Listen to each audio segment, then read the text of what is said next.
नीलाचल निवासाय नित्याय परमात्मने बलभद्र सुभद्राभ्यं जगन्नाथाय ते नमः। अपचय होइथिबा संस्कृति को बंचैबा पई ए आंचलिक बादपाला ए अंचल अधिवासी माने जो माने प्रयास जारी रखिछन सेमानकु अशेष अशेष धन्यवाद। आमे दर्शक माने आसी बहुत आनंदित एवं ए अंचल सबुठारु सुखलित मंच कहले ए श्रीरामचंद्रपुर पाला मंडप बहुत अंचल आखपाख समस्ते आदिवासी माने ये श्रृंखलित मंच होती समस्ते आसिकी पाला को उपभोग कर जो दुई जन गायक आम पाइचु ए वर्ष दुई जन बहुत विद्वान लोक संस्कृति परंपरा पाला तो नवरस सब प्रकार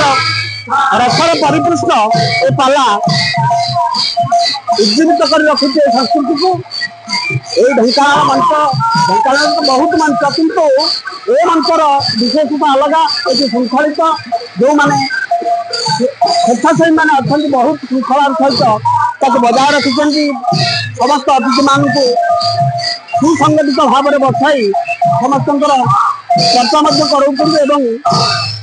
समस्त को ज्ञान पिपासु जो मैंने भगत पिपासु भक्त मैंने आसन जो मैंने श्रोता बंधु मैंने आसन समस्त को से माने सुसंगठित करी सुव्यवस्थित चित्तरे समस्त को बसाई पाला को उपभोग करा। धन्यवाद समस्त को जाओ आम कृतज्ञ ए साहित्य एवं बंची ए जाति एवं बंची। जय जगन्नाथ जय जगन्नाथ।